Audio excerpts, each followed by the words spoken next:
Salam, puji Tuhan. Hari ini kita kembali kepada bagian dari firman Tuhan yang akan terus memberkati kita, yang akan terus membekali kita untuk kita boleh menikmati hari-hari di mana Tuhan anugerahkan buat hidup kita semuanya dan hari-hari di dalam kemenangan. Bagian dari firman Tuhan yang saya mau bagikan kepada saudara pada hari ini ada sebuah koreksi daripada Tuhan kepada murid-muridnya, dan itu bagian yang ternyata perbincangan itu menjadikan kita diberkati, melihat bagaimana Tuhan membawa kita hidup di dalam pewahyuan. Mari kita akan lihat di dalam kitab Matius pasal yang ke-16.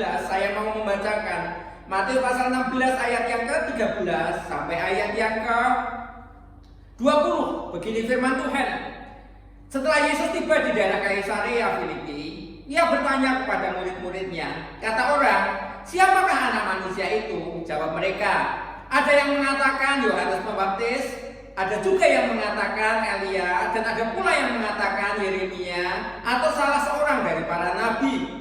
Lalu Yesus bertanya kepada mereka, "Tetapi apa katamu? Siapakah aku ini?" Maka jawab Simon Petrus, "Engkau adalah Mesias, Anak Allah yang hidup." Kata Yesus kepadanya, "Berbahagialah engkau Simon bin Yunus, sebab bukan manusia yang menyatakan itu kepadamu, melainkan Bapa-Ku yang di surga. Dan aku pun berkata kepadamu, engkau adalah Petrus, dan di atas batu karang ini aku akan mendirikan jemaatku, dan halam maut tidak akan menguasainya.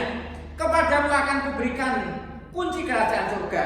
Apa yang kau ikat di dunia ini akan terikat di surga, dan apa yang kau lepaskan di dunia ini akan terlepas di surga." Lalu Yesus melarang murid-muridnya supaya mereka memberitahukan kepada siapapun bahwa ia adalah Mesias. Nah, bagian firman Tuhan diawali dari koreksi Tuhan kepada para murid. Ingin bertanya pendapat para murid. Dia mengatakan, "Kata orang yang kau dengar di luar sana, siapakah aku ini?" Dan murid-murid berkata, "Oh Tuhan, engkau adalah Elia." Ada juga yang mengatakan Tuhan bahwa engkau adalah Yeremia. Ada pula Tuhan yang mengatakan engkau itu salah seorang dari para nabi. Itu yang kami dengar dari orang-orang yang berbicara tentang engkau. Baru kemudian Tuhan berkata, "Sekarang menurutmu siapakah aku ini?" Baru kemudian Petrus menjawab, "Engkau adalah Mesias, Anak Allah yang hidup." Nah, diawali dari perbincangan inilah kemudian Tuhan mau ungkapkan sebuah kebenaran bahwa ada satu pewahyuan yang selalu Allah berikan, Tuhan berikan kepada anak-anaknya. Dan itu yang kemudian akan membawa orang itu akan hidup seperti apa. Mendengar jawaban Petrus itu kemudian Tuhan berkata, "Berbahagialah engkau Simon bin Yunus, karena bukan manusia yang menyatakan kepadamu, tetapi Bapa yang di surga." Nah, di bagian lain dia mengatakan, "Berbahagialah Simon bin Yunus, sebab bukan manusia yang menyatakan itu kepadamu, melainkan Bapa-Ku yang di surga." Kata menyatakan di sana adalah yang mengungkapkan itu kepadamu, yang mewahyukan itu kepadamu. Jadi rupa-rupanya kata-kata Petrus itu diawali dari sebuah pewahyuan, dan pewahyuan itu berasal dari Allah. Orang bisa berkata bahwa Yesus adalah Mesias, Anak Allah. Tuhan berkata itu bukan dari manusia, tetapi itu dari pewahyuan.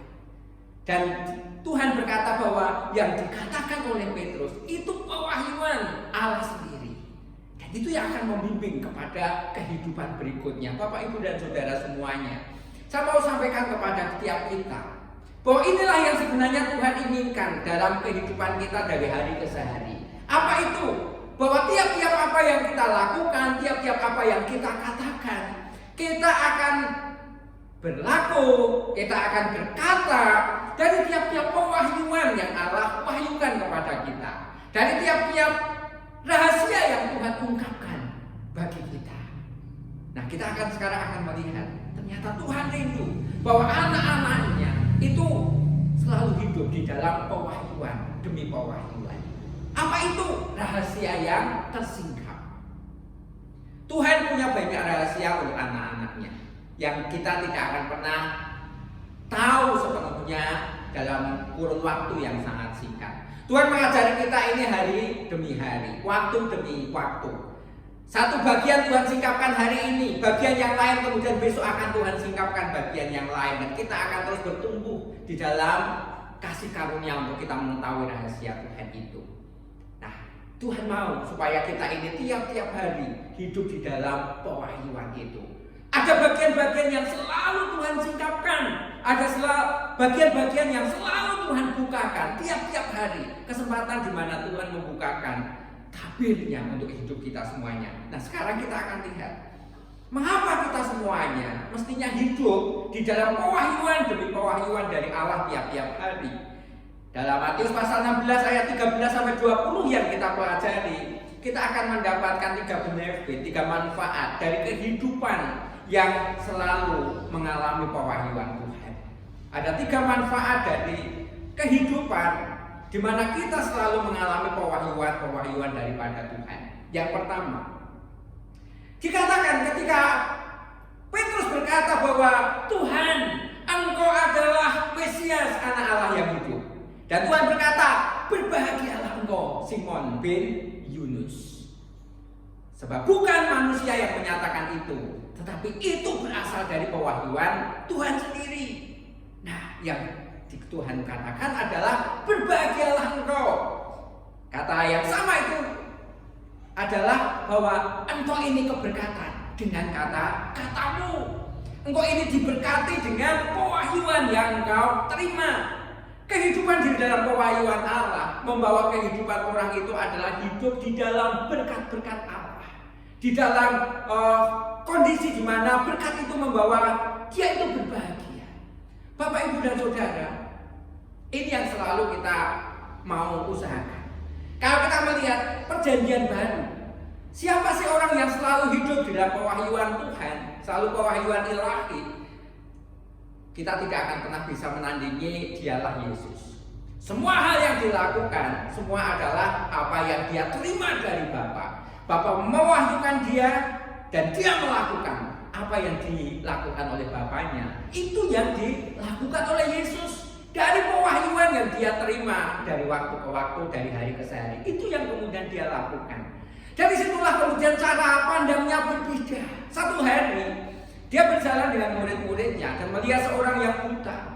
Apa kata murid-muridnya? Mereka berkata, Tuhan, dia itu lahir buta. Siapakah yang berdosa?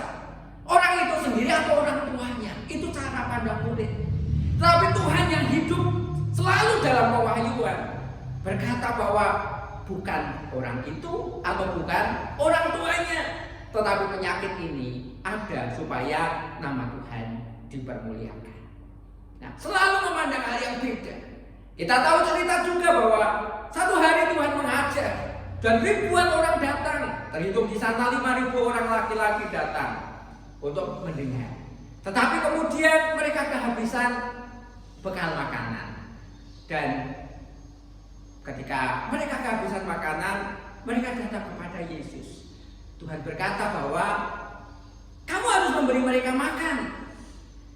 Salah satu murid berkata bahwa Tuhan, kalau kau ada uang 150 dinar, itu banyak, tapi apa fungsinya untuk orang sebanyak ini? Tetapi Yesus berbeda. Ada di bagian yang kecil ternyata bisa menyatakan kemuliaan Tuhan. Dari 5 roti dan 2 ekor ikan yang dibawa oleh seorang anak, ternyata punya arti yang besar untuk 5.000 orang. Belum terhitung wanita dan belum terhitung anak-anak yang kemudian sisa 12 bakul. Hari ini kita bisa mendengar ceritanya dan hari ini kita selalu mempercayai mujizat itu masih ada. Tuhan punya cara berbeda. Satu hari Tuhan Yesus juga diberitahu oleh murid-murid bahwa sahabatnya, saudaranya yang bernama Lazarus yang ada di Betania itu sakit. Mereka tahu bahwa sakit ini sakit yang parah, tetapi Tuhan berkata, sakit itu tidak akan membawa kepada kematian. Tapi toh ternyata mati juga. Lalu kemudian Yesus datang ke sana dan kedatangannya setelah 4 hari Lazarus ini dikubur. Tetapi semua hal yang terjadi ternyata untuk menyatakan kuasa dan kemuliaan Tuhan. Dia berkata di dalam kitab Yohanes pasal 25 ayat yang ke-40, kalau kamu percaya, kamu akan melihat kemuliaan Allah. Orang yang punya pewahyuan Tuhan, pewahyuan ilahi dalam hidupnya, selalu melihat bagian yang berbeda. Hatinya adalah hati yang selalu melihat berkat, selalu melihat, merasakan bahwa kehidupannya itu adalah keberkatan. Tiap-tiap masalah itu hanya untuk sarana kemuliaan Allah dinyatakan. Dan itu yang terjadi pada Yesus. Bapak, Ibu, dan Saudara, saya mendorong kita semuanya, mari kita punya cara pikir yang bersama. Tiap-tiap peristiwa adalah untuk menyatakan kemuliaan Allah terjadi. Ketika sesuatu, hari-hari ini kita semuanya tahu, kita berdoa bahwa kita bisa melewati pandemi ini. Saudara mungkin juga terdampak dengan semua hal peristiwa yang terjadi selama 5 bulan terakhir ini, merasakan dampaknya. Tapi mari kita akan memandang dengan cara yang berbeda. Semua hal yang terjadi ini adalah untuk menyatakan kemuliaan Allah. Itulah orang-orang yang berbahagia, itulah orang-orang yang keberkatan. Karena apa? Kita bisa melihat, kita selalu melihat pewahyuan daripada Tuhan. Semua hal yang terjadi bagi Yesus adalah untuk menyatakan kuasa Tuhan. Dan itu terbukti, dan itu dinyatakan. Saya rindu bahwa itu juga terjadi dalam hidup kita. Tiap-tiap peristiwa dalam hidup kita bukan untuk mencelakai kita, bukan untuk membuat kita punya kehidupan yang menurun, yang drop, baik secara iman dan yang lain-lain, tetapi untuk kita diangkat oleh Tuhan dengan cara Tuhan. Itu berbahagia. Yesus berkata, berbahagialah Simon. Tapi juga berbahagialah kita semuanya ketika tiap-tiap hari kita melihat pewahyuan Tuhan dalam hidup kita. Apapun yang terjadi, dengan pewahyuan Tuhan kita memandang dengan cara yang berbeda. Ini yang pertama. Kemudian yang kedua, apa sih manfaat dari kehidupan yang selalu mengalami pewahyuan Tuhan? Di ayat yang ke-18 dikatakan, begini firman Tuhan, dan aku pun berkata kepadamu, engkau adalah Petrus, dan di atas batu karang ini aku akan mendirikan jemaatku, dan Allah mau tidak menguasainya. Perhatikan, Tuhan menyapa Petrus dengan dua nama yang berbeda. Yang pertama adalah berbahagialah engkau Simon. Ketika dia sebut Simon, adalah dia sebut manusia. Karena apa? Diikuti dengan kata bin Yunus, dari keturunan manusia. Dan dia menyatakan inilah manusia. Tetapi kemudian ia berkata bahwa engkau adalah Petrus. Dan kata Petrus di sana kemudian dikatakan di terjemahan lain itu adalah Petra, yang artinya batu karang. Engkau adalah Petrus, dan di atas Petra, di atas batu karang ini aku akan jemaatku. Aku akan mendirikan jemaatku. Batu karang itu yang mana? Pengakuan dengan kekuatannya, dengan kekuatan pewahyuan ilahi, engkau adalah Mesias. Itulah batu karang. Itulah dasar yang kuat. Ketika disebut sebagai Simon, dan itu akan menunjukkan tentang kemanusiaan yang ada di dalam diri Simon. Siapa sih Simon? Kita tahu bahwa Simon adalah orang yang selalu menggelora luar biasa. Dia nelayan, tapi dia punya satu jiwa yang menggebu-gebu. Apapun yang dia rasakan, dia mau selalu katakan kepada Tuhan. Berkali-kali semua hal yang bereaksi cepat adalah Simon. Ketika Tuhan menegur murid-murid bahwa berdoalah supaya engkau tidak jatuh ke dalam pencobaan, Simon langsung berkata bahwa sekalipun semua orang meninggalkan engkau, sekalipun aku tidak akan meninggalkan engkau. Tapi kemudian Tuhan berkata, sebelum ayam berkokok, engkau sudah menyangkal aku 3 kali. Satu hari juga, satu waktu, ketika Tuhan berjalan di atas air, orang yang paling respon, orang yang reaksinya cepat adalah Simon juga. Tuhan, apabila itu benar engkau yang berjalan di atas air, suruh aku berjalan menyusulmu supaya aku pun bisa berjalan di atas air. Dan Tuhan berkata, datanglah. Dan dia datang kepada Yesus. Tetapi kemudian ketika dirasa tiupan angin, ternyata dia tenggelam. Hanya dirasa tiupan angin. itu manusia. Ada gelora yang luar biasa, tapi dalam satu waktu tiba-tiba moodnya turun dan kemudian hilang semuanya, dan itu Simon. Tapi kemudian Tuhan berkata, engkau ini Petrus, dan di atas Petra, di atas batu karang ini, aku akan dirikan jemaatku. Ada bagian yang diubah dari manusia yang gampang berubah, yang mudah berubah, menjadi batu karang. Dari nelayan yang gampang diombang-ambingkan angin, hidup dengan cara bagaimana ke arah mata angin dia akan membawa perahunya. Sekarang Tuhan mau buat engkau ini batu karang. Angin dari manapun datang, batu karang ini tetap. Ombak mau datang dari manapun, kondisi apapun, batu karang itu tetap. Dan Tuhan mau buat Petrus adalah orang yang diubahkan. Dari orang yang gampang berubah, gampang terombang-ambing, menjadi seorang yang tetap pendiriannya, yang kuat, yang kokoh, yang kemudian Tuhan berkata, di atas batu karang ini, di atas Petra ini aku akan dirikan jemaatku. Pewahyuan membawa seorang Simon diubah menjadi Petrus, menjadi seorang yang kuat. Saya rindu Bapak Ibu dan Saudara, ini juga kehidupan kita. Tuhan mau mengubah hidup kita.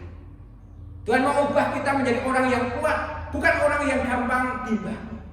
Orang yang teguh, bukan orang yang gampang terpengaruh. Kita diubah oleh Tuhan menjadi orang yang punya iman yang penuh. Dan kita tidak akan pernah setengah-setengah ketika situasi sedang tidak mendukung kita. Kita bukan orang yang gampang ketika gelombang kehidupan mengancam kita, yang kemudian kita akan ikuti arus itu. Tetapi batu karang, Tuhan akan ubah kita menjadi batu karang.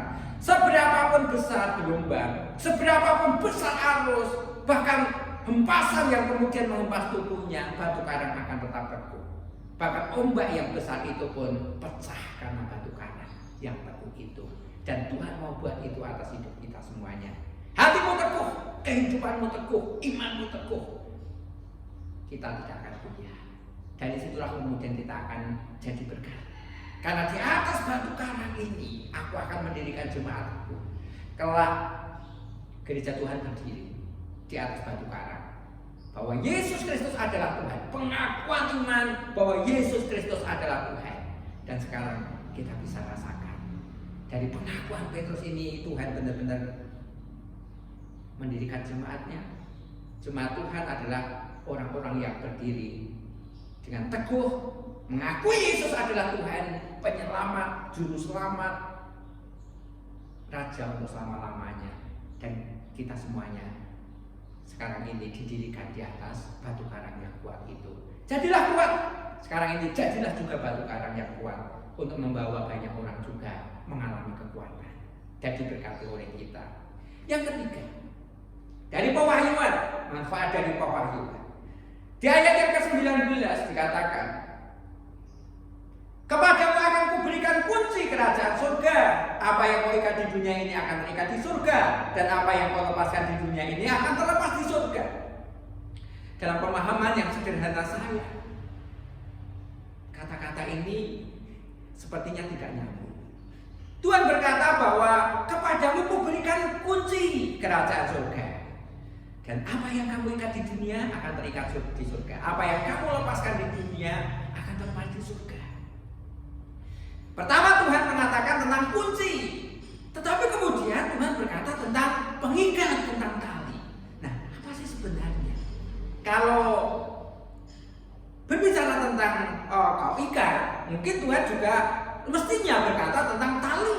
Kepadamu kuberikan tali, tetapi ternyata kunci. Nah, ini yang luar biasa buat hidup kita semuanya. Dalam pemahaman sederhana saya, dalam iman saya adalah apapun yang terjadi atas kehidupan surga itu tergantung dari apa yang sekarang ini kita iman. Kita beriman seperti apa, itu yang Tuhan mau lakukan atas hidup kita. Kuncinya adalah kita beriman seperti apa, kitalah yang pegang kuncinya. Kita sendirilah yang memegangnya, kita sendirilah yang menentukannya. Sehingga apa yang kita ikat, itu yang akan di bumi ini yang akan terikat di surga. Apa yang kita lakukan di bumi ini, apa yang kita percaya yang di bumi ini, tentang surga, tentang pekerjaan Tuhan, itu juga yang surga atau Tuhan lakukan dalam hidup kita. Jadi segala sesuatu kitalah kuncinya. Tuhan memang menentukan banyak hal, tetapi Tuhan juga akan lakukan sesuai dengan apa yang kita imani. Karena sekarang ini kitalah yang memegang kuncinya. Mungkin kita berkata, tapi kan segala sesuatu Tuhan yang menentukan. Iya betul, Tuhan yang menentukan. Tapi kepada kita diberikan kuncinya. Sekarang kita mau gunakan kunci ini untuk apa? Kita ini sekarang sudah punya otoritas. Kunci itu untuk membuka pintu-pintu. Kita membuka jalan-jalan. Dan sekarang kita itu mau pakai apa? Apakah kita ini tidak akan pernah gunakan kunci itu sama sekali? Ya, kita tidak akan pernah merasakan kuasa dari kerajaan surga itu sama sekali dalam hidup kita semuanya. Kepadamu diberikan kunci. Kepada kita, kepada saya, kepada saudara semuanya diberikan kuncinya. Yuk, lakukan. Beriman. Sesuatu yang lebih. Kita bisa menjadi pembeda di bumi ini. Dengan kuasa Allah yang ada pada kita, kita bisa buat banyak hal. Kalau kita berkata, kita bisa buat banyak hal. Apa yang terjadi? Kita juga akan bisa lakukan banyak hal. Tetapi ketika kita berkata bahwa aku ini toh orang yang lemah, aku tak bisa berbuat apa-apa. Karena kamu yang pegang kunci. Karena kita yang memegang kunci dan kita memakai untuk hal itu, ya jadilah seperti yang kita yakini. Kita nggak pernah bisa lakukan apa-apa dengan kunci yang Tuhan serahkan kepada kita semuanya. Kitalah sekarang pemegang kuncinya. Bapak, Ibu, dan Saudara, yakinilah. Ada banyak pekerjaan-pekerjaan besar yang menanti hidup kita. Ada misi Tuhan yang diembankan bagi hidup kita semuanya. Tuhan akan tetap melakukan misinya, rencananya atas bumi ini, atas dunia ini, tetapi kitalah orang yang kemudian dipakai. Kalau mungkin bahasa saya adalah kitalah agen untuk kerajaan surga sampai kepada banyak orang. Kerajaan Allah, kehidupan kerajaan Allah sampai kepada banyak orang.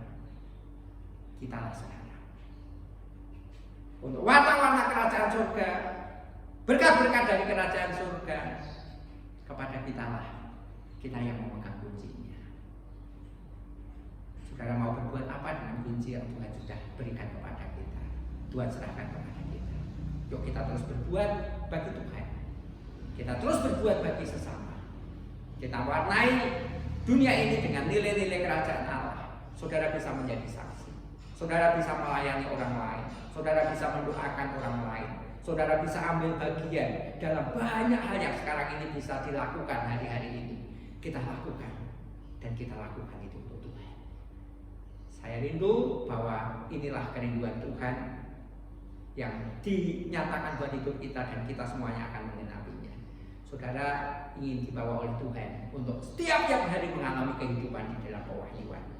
Karena kehidupan di dalam pewahyuan ilahi itu akan membuat saudara berbahagia. Berbahagialah engkau. Begitu firman Tuhan. Karena pewahyuan yang Tuhan beri membuat kita memandang dengan cara yang berbeda. Sementara orang terjepit, orang mungkin mengambil posisi bahwa ini kondisi yang sulit, ini kondisi yang payah, ini kondisi yang sangat-sangat berbeda. Tapi saya rindu pewahyuan yang ada pada kita akan membuat kita berkata bahwa semua hal yang terjadi supaya kita bisa menyatakan kemuliaan Allah. Yang kedua, pewahyuan membuat kita ini bisa hidup, dan hidup kita ini diubahkan. Kita bukan orang yang selalu gampang goyah, tetapi kita adalah orang-orang yang kuat. Dari kekuatan yang Tuhan beri atas hidup kita, kekuatan yang ada pada kita, Tuhan akan dirikan jemaat. Artinya Tuhan mau buat sesuatu di dalam kehidupanmu. Dari cara kita kehidupan yang teguh di dalam Tuhan, iman yang teguh, jiwa yang teguh, dari situlah Tuhan akan sebarkan banyak hal, dan Tuhan akan perluas kerajaan surga di muka bumi ini. Dan yang ketiga, pewahyuan membuat kita selalu melihat jalan, karena kita pemegang kuncinya. Berimanlah teguh, berimanlah Tuhan sudah lakukan banyak hal dalam hidup kita. Sudah Tuhan lakukan banyak hal dan sempurna Tuhan setebus dunia ini. Sekarang hanya kita yang melanjutkannya. Kitalah yang sekarang ini menjadi agennya Tuhan untuk berkat sampai kepada dunia, untuk kabar baik sampai kepada dunia, kerajaan surga sampai kepada dunia. Semua hal yang daripada Tuhan sampai kepada sesama kita. Kiranya ini boleh menjadi berkat buat hidup kita semuanya. Mari kita berdoa. Tuhan, terima kasih. Bagian dari firman-Mu sudah kami terima. Engkau rindu bahwa kami semuanya terus mengalami pewahyuan daripada-Mu. Karena kami tahu bahwa banyak hal Tuhan, kehidupan kami sekarang ini secara manusia berubah. Apa yang kami lihat berubah. Tapi kiranya kami boleh hidup dalam pewahyuan-Mu. Karena pewahyuan daripada-Mu membuat kami berpikir berbeda. Kami orang berbahagia karena kami bisa melihat yang dilihat orang sebuah kecelakaan. Kami akan melihat itu sebuah kebahagiaan. Yang bagi orang lain menjadi sebuah kehidupan yang susah, tapi kami akan berkata bahwa semua hal terjadi untuk menyatakan kemuliaan dan kuasa-Mu. Dengan pewahyuan yang ada pada kami juga punya kehidupan yang berubah. Kami menjadi bertumbuh makin kuat, makin kokoh. Dan dari kekuatan, dari kokoh teguhnya hati kami, Engkau buat sesuatu untuk mewarnai bumi ini. Kami juga selalu melihat jalan, karena kepada kami Tuhan percayakan kunci untuk kami buka jalan-jalan. Kiranya kami terus beriman, kami akan terus berkatakan perkataan berkat, kami akan terus nyatakan perkara-perkara ajaib yang sedang Tuhan lakukan bagi hidup kami. Tuhan, terima kasih. Kiranya firman-Mu akan terus menjadi kekuatan bagi hidup kami. Terima kasih Bapa. Engkau memberkati tiap-tiap kami yang mendengar. Engkau memberkati ibadah-ibadah yang sedang terjadi. Dan kami yakini berkat-Mu atas kami. Dalam nama Yesus kami berdoa, kami ucap syukur. Haleluya. Amin. Kiranya Tuhan memberkati kita semuanya. Salam.